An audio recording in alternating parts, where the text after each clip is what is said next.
నమస్కారం. నా పేరు గూడూరు వెంకటేశ్వరరావు, జాతీయ బీసీ ప్రజా సంక్షేమ సంఘ జాతీయ అధ్యక్షుడిని. ఇవాళ దేశవ్యాప్తంగా బీసీల యొక్క స్థితిగతులపై ఆలోచించినట్టయితే ఆనాడు మండల్ కమిషన్ రిపోర్ట్ దగ్గర నుంచి నేటి వరకు 2025 సంవత్సరం వరకు కూడా చూస్తున్నట్టయితే వెనుకబడిన కులాల వారికి జాతీయ పార్టీలు అన్నీ కూడా ఆనాడు ఈనాడుకి కూడా వాళ్ళ డెవలప్మెంట్స్ ఏమాత్రం ముందుకెళ్ళడానికి ఏ పర్సంటేజ్ రిజర్వేషన్స్ ఇవ్వాలి అని ఒక ఆలోచనతోటి సుప్రీంకోర్టులో కేంద్ర ప్రభుత్వాన్ని ప్రశ్నించింది. అసలు బీసీలు ఈ దేశంలో జనాభా ఏమాత్రం జనాభా ఉన్నారు, మీ దగ్గర సంఖ్య ఎంత ఉంది అని అడిగితే వాళ్ళ సమాధానం లేనటువంటి పరిస్థితి. ఆనాడు ఉన్నటువంటి పరిస్థితులను బట్టి ఉజ్జాయింపుని 27% రిజర్వేషన్స్ ఇస్తూ వెంటనే సమగ్ర కులగణన చేపట్టండి అని కేంద్ర ప్రభుత్వానికి సుప్రీంకోర్టు చెప్పడం జరిగింది. తరువాత 2006లో అప్పుడున్నటువంటి కాంగ్రెస్ ప్రభుత్వం కేంద్రీయ విద్యాలయాల్లో రిజర్వేషన్స్ బ్యాక్వర్డ్ క్లాస్ కల్పిస్తూ రిజర్వేషన్స్ ని వాళ్ళు ముందుకు తీసుకొచ్చినప్పుడు కొంతమంది అగ్రవర్ణ నాయకులు కోర్టుని ఆశ్రయిస్తే ఇది రాజ్యాంగ విరుద్ధం, రిజర్వేషన్ ఇవ్వకూడదు అన్నప్పుడు సుప్రీంకోర్టులో అప్పుడు కూడా కేంద్ర ప్రభుత్వాన్ని సుప్రీంకోర్టు పిలిచి ఆనాడు ఉన్నటువంటి న్యాయశాఖ మినిస్టర్ అయినటువంటి వీరప్ప మొయిలీ గారిని మూలలో నిలబెట్టి, మీరు ఈ బ్యాక్వర్డ్ క్లాస్ సంబంధించినటువంటి వారు ఈ దేశంలో ఏ పర్సంటేజ్ ఉన్నారో మీ దగ్గర లెక్కలు ఉన్నాయా అని అడిగితే అప్పుడు కూడా లేవు అని చెప్పినప్పుడు వారికి కేంద్ర ప్రభుత్వం ఖచ్చితంగా 2011లో మీరు జనాభా లెక్కలు తీసినప్పుడు సమగ్ర కులగణన చేయండి అని చెప్పి చెప్పడం జరిగింది. 2011లో మన్మోహన్ సింగ్ గారికి ప్రభుత్వం చేస్తుందని చెప్పి ఆనాడు ప్రకటన చేశారు, చేయలేదు. తర్వాత కాంగ్రెస్ ప్రభుత్వం వెళ్లిపోయిన తర్వాత 2021లో భారతీయ జనతా పార్టీ 2021లో మేము చేస్తాము కులగణన ఖచ్చితంగా అని చెప్పారు. అది కూడా వాళ్ళు కూడా ఈ సమగ్ర కులగణన చేయలేదు.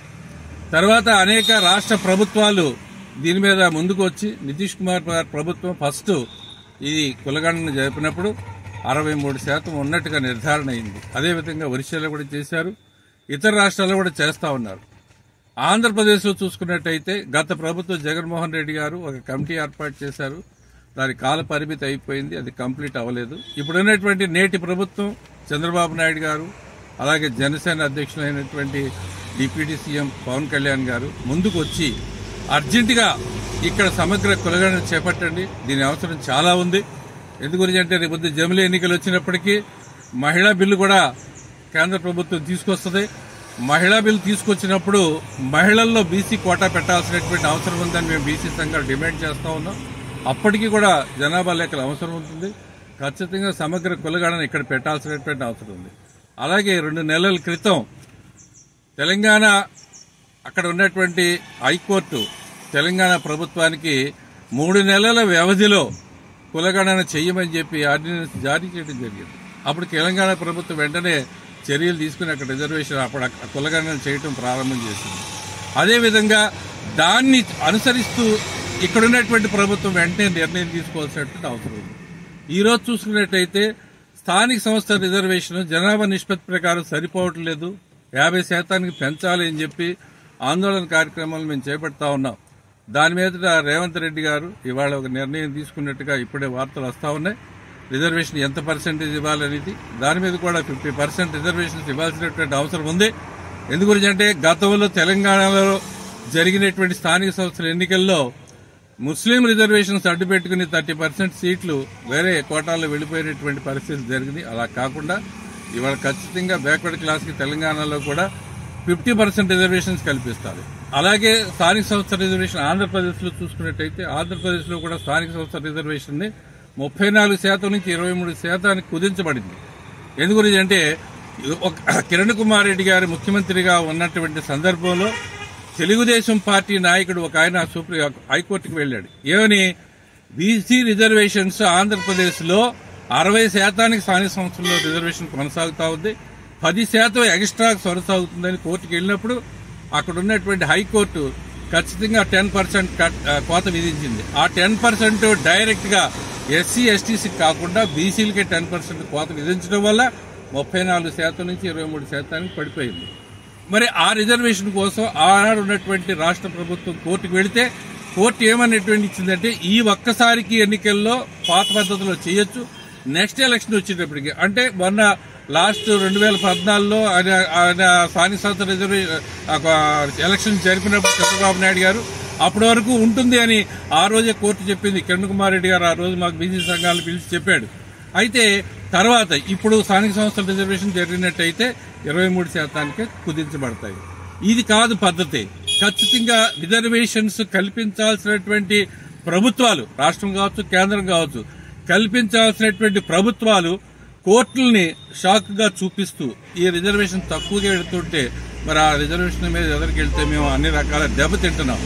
ఖచ్చితంగా పాలకులు స్వాతంత్రం వచ్చి దేశం 75 సంవత్సరాలైతే ఆనాటికి ఈనాటికి చట్టసభల్లో వెనుకబడిన కులాల వాళ్ళు ఏ స్థాయిలో ప్రవేశించారు, విద్యారంగంలో ఏ స్థాయిలో ప్రవేశించారు, అలాగే వ్యాపార రంగంలో ఏ విధంగా ప్రవేశించారని ఆలోచన చేసినట్టయితే ఆనాటికంటే ఈనాటికి ఇంకా దిగజారిపోయినటువంటి పరిస్థితి కనిపిస్తుంది. అంటే ఈ పాపం అంతా కూడా ఈ దేశాన్ని పరిపాలించేసినటువంటి పాలకులదే అని చెప్పి మేము భావిస్తా ఉన్నాం. ఇప్పటికైనా పాలకుల్లో మార్పు రావాలి. పాలకులు అంబేద్కర్ గారు కానీ అలాగే పూలే గారు కానీ వాళ్ళు ఉద్యమాలు చేసినప్పుడు వాళ్ళు ఏం చెప్పారు? పాలితులుగా ఉన్నటువంటి ఈ దేశ జనాభాలో ఉన్నటువంటి వెనుకబడిన కులాల వాళ్ళు పాలకులుగా ఎదగాలి అని చెప్పి ఆలోచన చేసి మాకు ఈ ఉద్యమాలు చేయడానికి అవకాశం కల్పించారు, సామాజిక సేవ చేయడానికి కల్పించారు. అట్లాంటి పరిస్థితుల్లో మీరు ఈ నేటికి కూడా ఇంకా దిగజార్చొద్దు. ఇది ప్రజాస్వామ్య దేశం.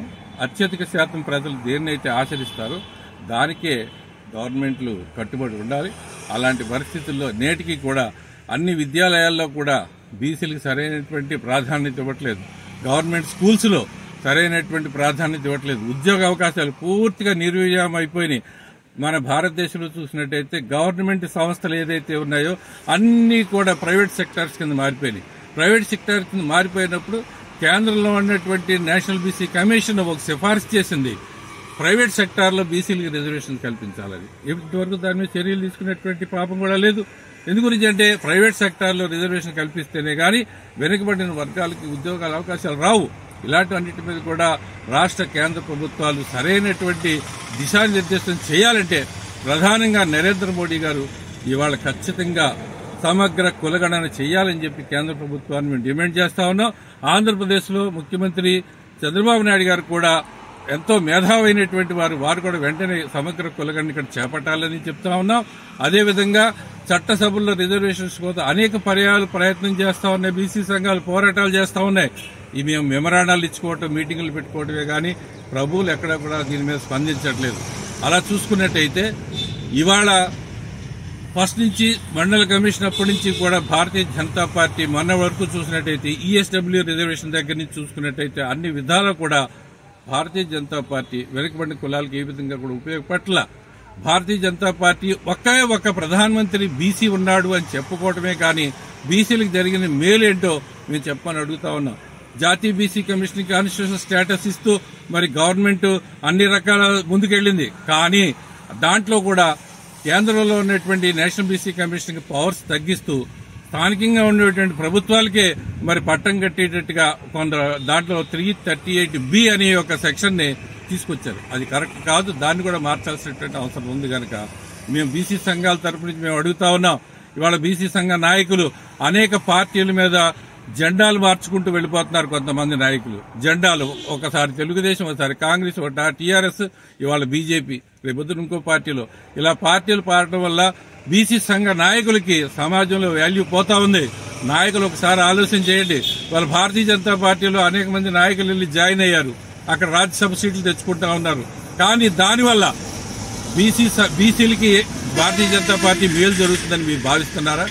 భావిస్తే కనుక దానికి సరైనటువంటి వివరణ ఇవ్వండి. మీరు వివరణ ఇవ్వాలని మిమ్మల్ని మేము కోరుతా ఉన్నాం. ఇవాళ విజయవాడలో పాలాభిషేకం చేశారు నరేంద్ర మోడీ గారు చిత్రపటానికి. పాలాభిషేకం చేయటం కాదు, వారు ఏమేమి డిమాండ్స్ మీకు ఇస్తానన్నారు, ఏ విధంగా మిమ్మల్ని ఆదుకుంటా అన్నారు, ఏ విధంగా మిమ్మల్ని ముందుకు తీసుకొస్తా అన్నారు, బలహీన వర్గాలకు కేంద్ర ప్రభుత్వం ఏ రిజర్వేషన్స్ ఇస్తా ఉంది, వీటన్నిటి మీద సమగ్రంగా తెలియపరచాలని చెప్పి ఇవాళ ఉన్నటువంటి కేంద్ర ప్రభుత్వం ఒకటి మీరు 70 కోట్ల జనాభా కలిగినటువంటి బలహీన వర్గాలకు ఒక మంత్రిత్వ శాఖను ఎందుకు పెట్టలేకపోతున్నారు కూడా కేంద్ర ప్రభుత్వం వివరణ ఇవ్వాల్సినటువంటి అవసరం ఉంది. చట్టసభల్లో రిజర్వేషన్ ఎందుకు పెట్టలేకపోతున్నారు? మిగతా వర్గాలకు లేనటువంటి క్రిమిలేయర్ని వెనకబడి కులాలకు ఎందుకు పెడతా ఉన్నారు? వీటన్నిటి మీద సరైనటువంటి సమాధానం కేంద్ర ప్రభుత్వం ఇవ్వాలి. రాష్ట్ర ప్రభుత్వం వెంటనే సమగ్ర కులగణన చేయాలి. తెలంగాణ కంటే ముందు ఆంధ్రప్రదేశ్లో కులగణన కంప్లీట్ చేయాలని గౌరవ ముఖ్యమంత్రి చంద్రబాబు నాయుడు గారిని మనస్ఫూర్తిగా మీడియా ద్వారా కోరుకుంటారు.